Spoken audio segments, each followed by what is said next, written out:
नमस्कार दोस्तों, मैं ओपी सिंह आपका शहर में आपका स्वागत करता हूं। बीमारियां कई होती हैं, इलाज भी कराने के तरीके अलग होते हैं, करने के तरीके अलग होते हैं।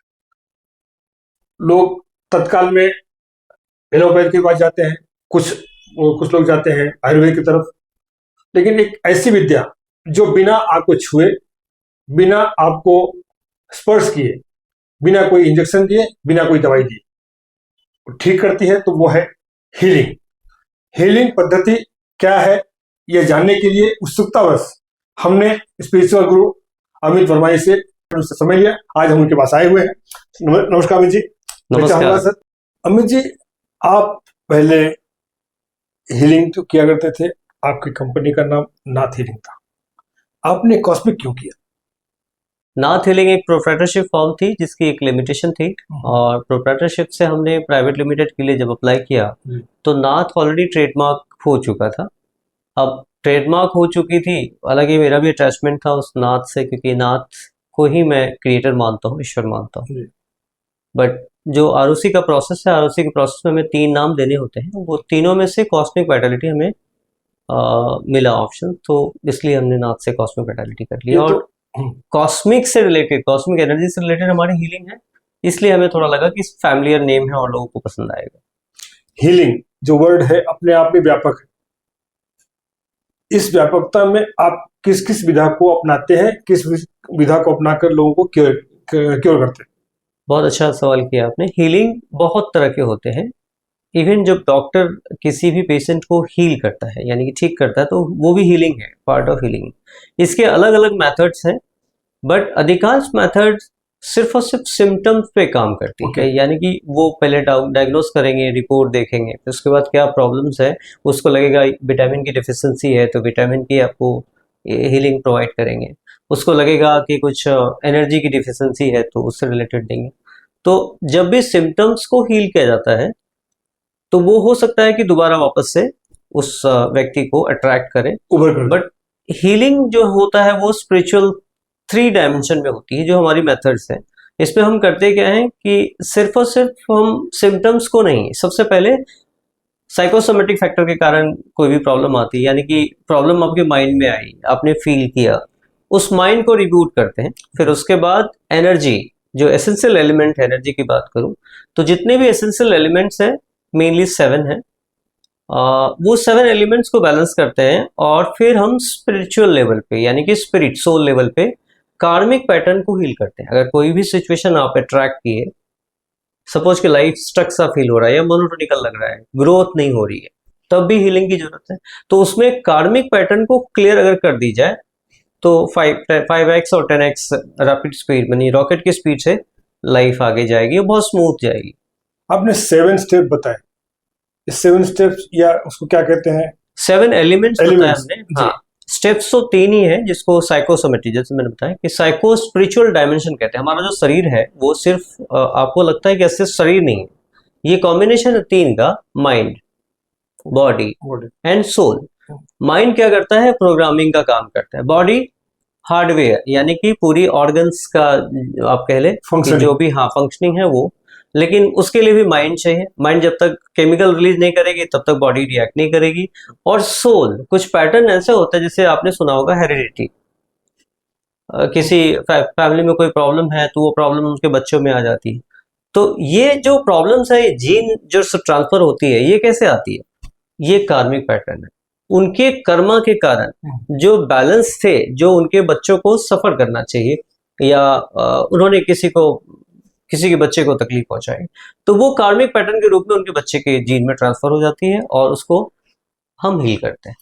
तो कार्मिक हो गई आपकी सोल, माइंड को रिबूट करके माइंड को, और फिजिकल एसेंशियल एलिमेंट बॉडी को हम बैलेंस करके फिजिकल हीलिंग, 3 डायमेंशन। आपने कर्मा की बात करी और साथ में आपने कहा कि अनुवांशिक गुण या दोष बनते हैं, बीमारियां होती हैं। अनुवांशिकता मतलब आप कहीं ना कहीं कह रहे हैं तो पूर्व जन्म का भी इफेक्ट आप मानते हैं?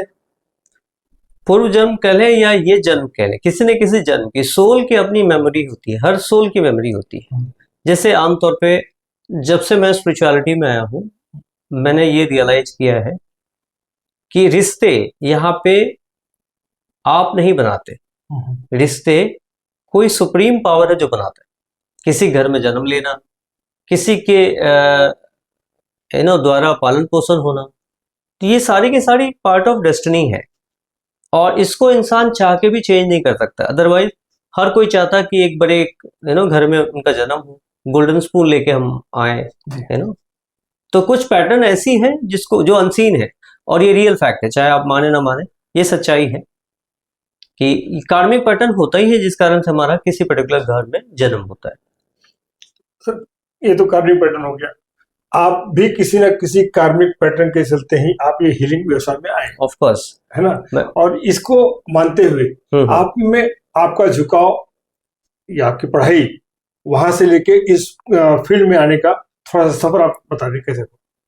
देखिए, जन्म से लेके अभी तक मैं आपको बताऊं कि मैं बहुत ही ब्रिलियंट स्टूडेंट था। अपने स्कूल में डिस्ट्रिक्ट लेवल पे टॉपर था, उसके बाद कॉलेज में भी। तो पढ़ाई मेरे जीन में, क्योंकि मैं ऐसे फैमिली बैकग्राउंड से आता हूँ, मेरे पेरेंट्स टीचर, और मेरी अगर मैं कास्ट वाइज करूँ तो हमारी जो कास्ट की एक जिम्मेदारी होती है वो होती है सिर्फ कलम की कमाई खाना, है ना, कायस्थ।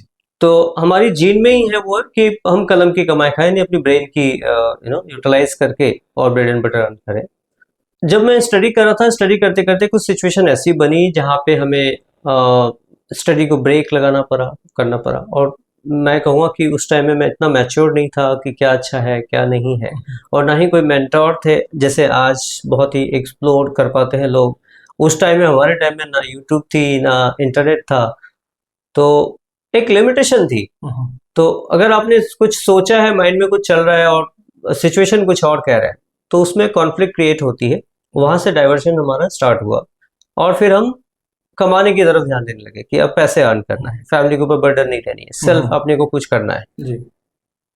वही रीजन था कि मैं आज आपको स्पिरिचुअलिटी में, तो ये लंबी स्टोरी है, कट इन शॉर्ट। मैंने कॉर्पोरेट कंपनी में काम करी, अलग अलग फील्ड में, अलग अलग सेक्टर में काम करी। मेरा जो लास्ट जॉब था वो जनरल मैनेजर था, जब मैं स्पिरिचुअलिटी में नहीं था। और आउट ऑफ सडन उस टाइम में भी बहुत अच्छी खासी अपनी लाइफ थी, इनकम भी था, बट सडनली एक माइंड में आया कि नहीं, इसकी कोई अंत नहीं है। एक सडन टाइम के बाद मैं थक सा जाऊंगा, हमारी बॉडी उतनी एनर्जी नहीं प्रोड्यूस कर पाएगी और जो हम परफॉर्म कर पा रहे हैं वो नहीं कर पाएंगे। तो कोई भी कंपनी या अपनी खुद की कंपनी हो, हम उसको लॉन्ग रन में सस्टेन नहीं कर पाएंगे।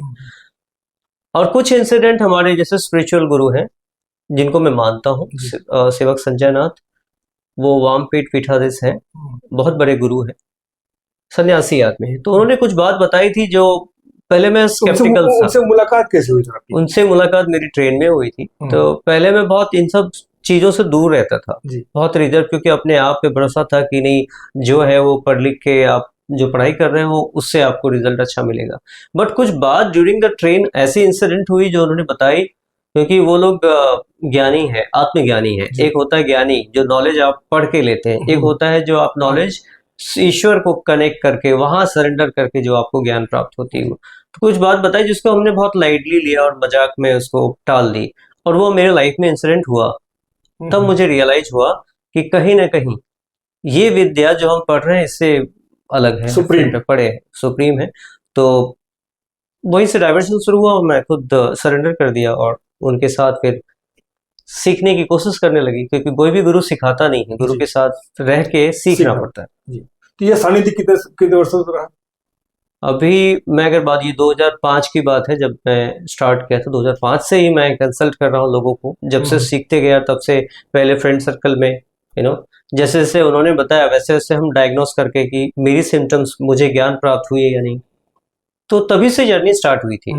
और पिछले 12 साल से मैं लोगों को सिखा भी रहा हूँ अब तो। अच्छा, तो ये आपने जो हील करने के प्रोसेस आपने खुद स्टार्ट किया और आपने अलग अलग सेंटर्स भी बनाए, तो ये किन किन जगहों पे सेंटर है आपके, और आपकी यात्रा कहाँ तक रही भारत में और कहाँ तक उसका वर्णन करें? मेरी यात्रा पहले इंडिया में ही मैं एस्टेब्लिश्ड हुआ था। इंडिया में हमारे जुहू में ऑफिस थे, जुहू के बाद फिर हम अंधेरी में याड़ी रोड में ऑफिस सेटअप किए, याड़ी रोड के बाद फिर मलाड में सेटअप किए, और अभी फिलहाल मेरा मीरा रोड में है।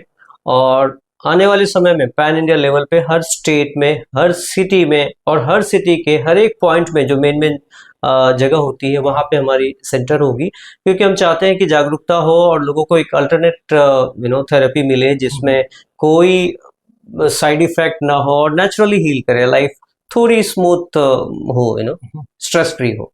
आपने ऑस्ट्रेलिया में भी कुछ दिन काम किया मैं है? ऑस्ट्रेलिया में किया, साउथ अफ्रीका में किया, यूके, यूएसए, इन सभी जगहों पे हमने काम करी। बहुत से ऐसे ऑर्गेनाइजेशन हैं जिसकी फाउंडेशन में मेरी योगदान रही है, यानी कि मैं फाउंडर मेंबर हूँ उनका, अभी भी मेंबर हूँ, है ना। कभी ना कभी वो कुछ ना कुछ पॉइंट्स पे डिस्कस करते हैं, मैं भी उनसे डिस्कस करता हूँ सर्टेन पॉइंट पे, वो भी डिस्कस करते हैं, जिससे आपस में काइंड ऑफ टीम वर्क होती है, वो टीम वर्क की तरह हम काम करते हैं। फिलहाल आपकी टीम में कितने लोग? मेरे टीम में अभी 40 से 45 हमारे हीलर हैं और पैन इंडिया लेवल पे 500 से ज़्यादा होंगे, 500 प्लस, एग्जैक्टली मैं काउंट नहीं बता पाऊंगा। और अभी तक जो हमने सिखाई है वो 5000 प्लस लोगों को सिखाई है और मोर देन 15,000 लोगों को कंसल्ट किया है इंडिविजुअली। कंसल्टिंग की बात जहाँ तक आई, तो आपके सामने कई किस्म के लोग आए होंगे, बीमार किसी, लेकिन आपको कैसा लगा, किसको ट्रीट करते हुए आपने चैलेंज महसूस किया? देखिए, मेरे लिए स्टार्टिंग से जब मैं इस जर्नी में आया तो एक बड़ी चैलेंज रही कि कोई इजी केस मेरे सामने नहीं आया, कॉम्प्लिकेटेड केस ही हमेशा आया। यानी कि वो इंसान जो हर जगह ट्राई कर चुका है और ट्राई करने के बावजूद भी उसका विश्वास इससे हट गया है, मतलब हीलिंग हो या न्यूमरोलॉजी हो, सबसे हट गया। हाँ, या ऑकल्ट साइंस में, कि नहीं, कोई भी इंसान किसी की लाइफ में कोई मदद नहीं कर सकता, वो अपनी मदद कर सकता है। तो मेरी अपनी एथिक्स है, ऐसे चैलेंजेस को मैं पहले लेता हूँ। ऑफ कोर्स मैं कुछ फ्री नहीं करता, फ्री में सिर्फ सेवा में हम सोसाइटी में लोगों को जाके या कॉर्पोरेट में जाके उनको फील कराते हैं कि कैसे ये काम करता है, कैसे वर्क करता है। हीलिंग मैं फ्री में नहीं करता, ना ही मैं किसी को कंसल्ट फ्री में करता, बट कुछ केसेस ऐसे होते हैं जहाँ कोई अफोर्ड नहीं कर पाता है ना, अब उसकी सीरियस प्रॉब्लम है, तो वहां पे डिवाइन कॉल है। जब थॉट्स एक मन में आती है कि नहीं इसका काम करना है जी, तो फिर वहां पैसे की बात नहीं होती या कुछ किसी तरह के एक्सचेंज की बात नहीं होती, निस्वार्थ भाव से हम सेवा भाव से करते हैं। ये तो अब मेरा सवाल वही खड़ा है कि आपने ऐसा किस रोगी को, किस रोग को चैलेंज के रूप में किया और उसमें आपने सफलता हासिल की जिसको आप दुनिया के सामने बयां कर सके? देखिए, जैसे कि लाइफ थ्रेटनिंग डिजीज होती है, बहुत अच्छा सवाल आपने समझा। जैसे लाइफ थ्रेटनिंग डिजीज होती है, क्रॉनिकल डिजीज होती है, अब आप बात करें कैंसर की, आप बात करें बायोपोलर की, आप बात करें सिजोफ्रेनिया की, ऑटिज्म की, ये सारे मेंटल डिसऑर्डर, यानी कि फिजिकल बॉडी में अगर कोई प्रॉब्लम है तो उसके लिए डॉक्टर्स हैं और बहुत सारे मल्टीपल थेरेपी हैं जो उसको हील करने में सक्षम है। बट कुछ ऐसी प्रॉब्लम, फॉर एग्जाम्पल आप एंजाइटी ले लें, एंजाइटी कोई फिजिकल बॉडी में सिम्टम्स ही नहीं है उसका, वो मेंटल डिसऑर्डर में आता है, मेंटल हेल्थ में आता है। डिप्रेशन के कारण आपको पता होगा कई लोग जान भी ले लेते हैं अपनी डिप्रेस होके, वो सोचते हैं कि लाइफ में अब कुछ बचा नहीं है। और साथ ही साथ जो हमारी सोसाइटी में सबसे बड़ी प्रॉब्लम है वो है इनफर्टिलिटी इशू को लेके, यानी कि बांझपन जिसको कहते हैं, है ना, बच्चे ना हो। तो इन तीनों में हमारी एक्सपर्टीज रही है। इसके अलावा आर्थराइटिस क्रॉनिकल अगेन डिजीज है। आर्थराइटिस में आपको बस पेन किलर खाना है या पेन से रिलीव करने की कोई एक्सरसाइज करनी है, जिसको हमने जड़ से ठीक करने में मदद करी है।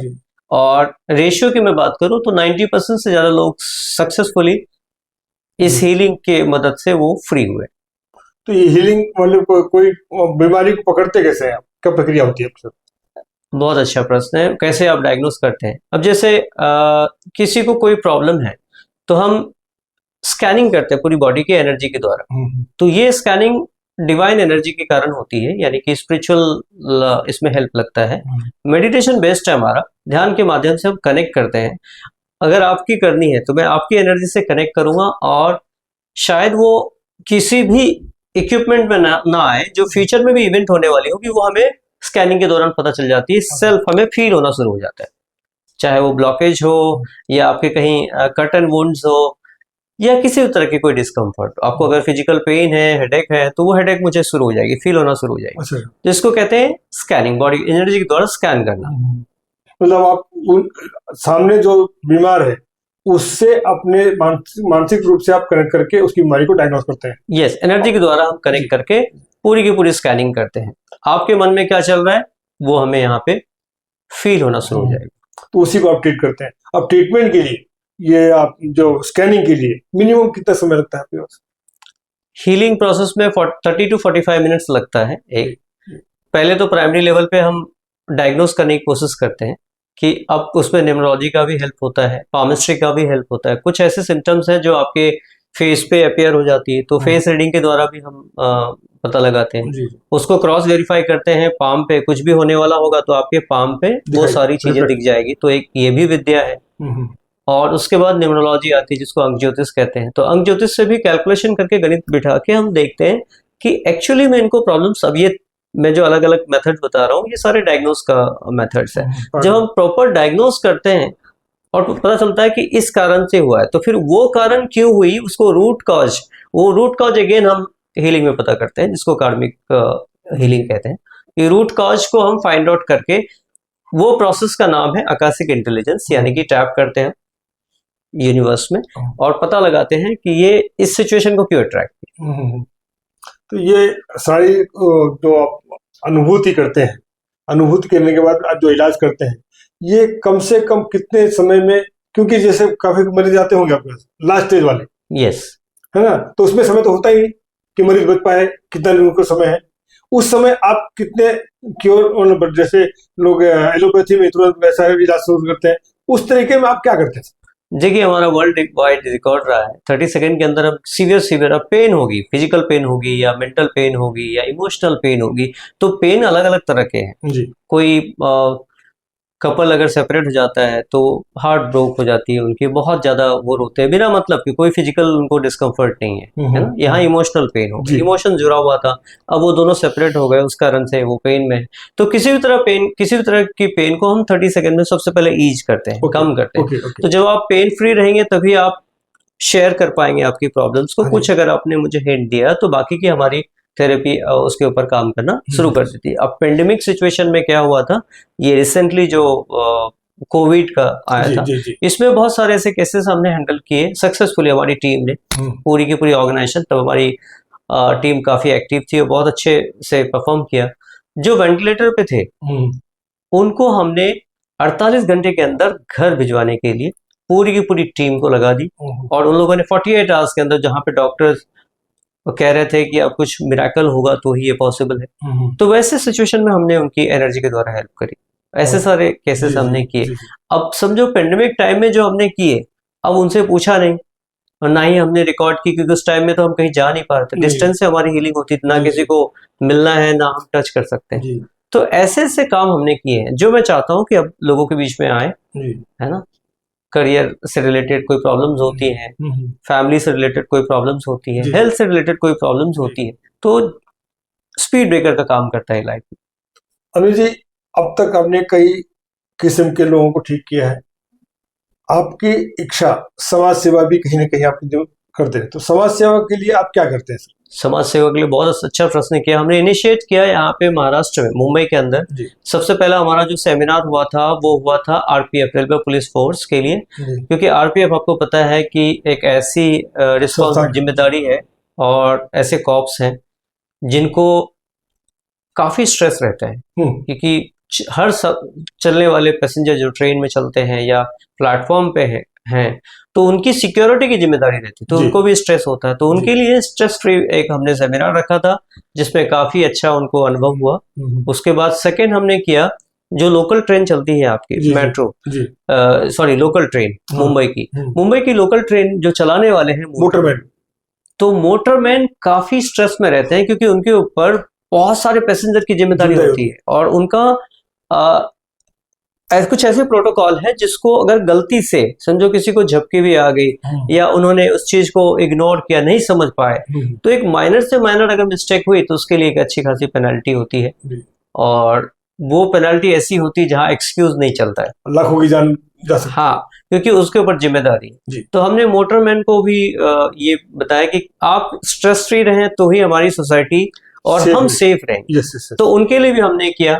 तो वेस्टर्न सबर्ब्स के जितने आपको मोटरमैन यहाँ से लेके चर्चगेट से लेके विरार तक या यूं कह ले पालघर तक है, उनके लिए हमने ये एक फ्री ऑफ कॉस्ट सेमिनार रखा था, जहाँ पे एक्सपीरियंस कराया है कि जी। किसी भी तरह से अगर आपको स्ट्रेस आती है लाइफ में तो उसको कैसे आप डिफ्यूज करेंगे, स्ट्रेस को कैसे ये तो आरपीएफ और मोटरमैन की है। हम्म, सबसे बड़ी शिकायत इस समय समझ लीजिए कि पुलिसमैन, जो पुलिस अथॉरिटी है, लॉ एंड ऑर्डर की पूरी जिम्मेदारी है, और इतनी बड़ी जनसंख्या को कंट्रोल करने के लिए उस पैमाने पे पुलिस बल नहीं है। पुलिस बल के सामने काफी समस्या होती है। कई फिर लोग हैं 48 घंटे 72 घंटे ड्यूटी करते हैं, घर नहीं जाते, उनको स्ट्रेस फ्री जरूरत है। उनको कुछ करना चाहेंगे आप उनके लिए? बिल्कुल हम करना चाहेंगे, और जब भी मौका मिलेगा तो हम उनके सामने निःशुल्क में सेवा भाव से हम आएंगे, क्योंकि वो बहुत इंपॉर्टेंट आपने बोला कि पिलर है हमारे सोसाइटी के, उनके बगैर तो हम सेफ नहीं हैं। कितनी भी हम घर में सिक्योरिटी सीसीटीवी कैमरा लगा लें, वो जब तक एक्टिव हैं तब तक हम सेफ हैं। चाहे मैं हीलर हूं या कोई भी। सपोज आज मैं यहाँ बैठा हूँ, अचानक कुछ हो जाता है तो मुझे कौन प्रोटेक्ट कर रहा है? मुझे तो लोकल पुलिस ही प्रोटेक्ट कर रही है। तो ऑफकोर्स जब भी मौका मिलेगा हम करेंगे, और हमारी कोशिश ये भी रहेगी कि बहुत सारे जो कॉप्स हैं, किसी भी कॉप्स हो या डिफेंस में, आप देखेंगे डिफेंस में तो कम होती है, बट लोकल कॉप्स में ये प्रॉब्लम होती है कि स्ट्रेस के कारण, हर कोई इंसान है तो स्ट्रेस के कारण, डिप्रेशन के कारण वो अपनी जान तक भी ले लेते हैं। तो मैं चाहूंगा, यहाँ पे मेरी कोशिश रहेगी कि जहां तक मैं पहुंच पाऊं, एटलीस्ट उनको एक ऐसी मेथड्स, ऐसी टूल्स बताऊं जिससे उस तरह की, यानी कि इस तरह की सिचुएशन जो उनको तोड़ देता है, काफी मजबूर कर देता है कि लाइफ को खत्म कर लें, ऐसी सोच को हम चेंज करने की प्रयास करेंगे। और हम चाहेंगे कि एक भी जान हमने बचा ली तो मेरा स्पिरिचुअलिटी में आना सफल रहा। धन्यवाद अमित जी, आपने काफी अच्छी जानकारी दी, और हम चाहेंगे कि आपके इस विद्या का लाभ जनता अधिक से अधिक ले, और जो अंतिम स्टेज पे पहुंच चुके हैं वहां से उभर के अपनी जीवन जिए, अच्छी जीवन जिए और खुशहाल जीवन जिए। आपको बहुत बहुत धन्यवाद। Thank you so much. अब मैं हमारे चैनल के जो सब्सक्राइबर हैं, जो दर्शक हैं, उनके लिए क्वेश्चन दे देना चाहेंगे?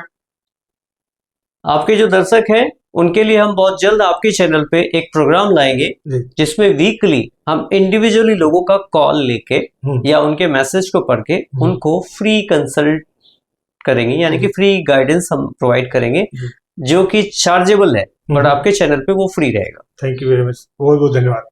तो दर्शकों, आपने देखा कि हमारे स्पिरिचुअल गुरु अमित वर्मा जी किस तरह से एक नॉर्मल लाइफ से स्पिरिचुअल लाइफ में आए, और क्या क्या उन्होंने लोगों की सेवाएं दी। कोविड जैसे सिचुएशन में जब लोग एक दूसरे छू नहीं सकते थे, मिल नहीं सकते थे, उसमें भी इन्होंने हजारों पेशेंट्स को ठीक किया है। ऐसे पेशेंट्स जिनको डॉक्टर 48 घंटे 24 घंटे की मियाद दे चुके थे, उनको हिल करते हुए उन्होंने ठीक किया, और वो समाज के कई महत्वपूर्ण अंगों को भी सेवारत है, सेवाएं दिए हैं, उनको भी स्टेज पे किए हैं। उनके लिए कहीं ना कहीं प्रोग्राम उनको दिए हैं, जिसको फॉलो करके वो लोग अपना लाभ लेते हैं, अपने आप को स्ट्रेस से मुक्त करते हैं। हम इनसे लगातार मिलते रहेंगे, लगातार आपको उनकी गाइडेंस देते रहेंगे। चाहते हैं कि अमित वर्मा जी संपर्क करना है तो नीचे दिए गए नंबर पर आप संपर्क करें, वो आपके सवालों का जवाब देंगे, जिसका वो चार्ज लेते हैं अपने क्लिनिक में, लेकिन हमारे दर्शक के लिए वो फ्री होगा। मेरे दर्शकों को आपसे गुजारिश है कि आप उनको बताएं। धन्यवाद।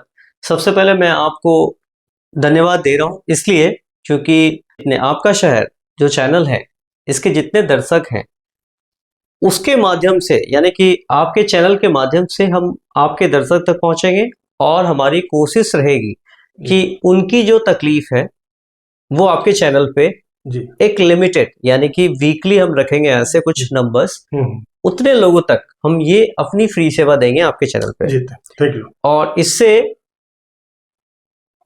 हम चाहते हैं कि हमारी सोसाइटी में कुछ बदलाव आए, हमारी सोसाइटी कुछ नई चीज को अडॉप्ट करे, सीखे, जाने, एक्सपीरियंस करें जी। इसके लिए। और जो आपने ये शुरुआत करी है,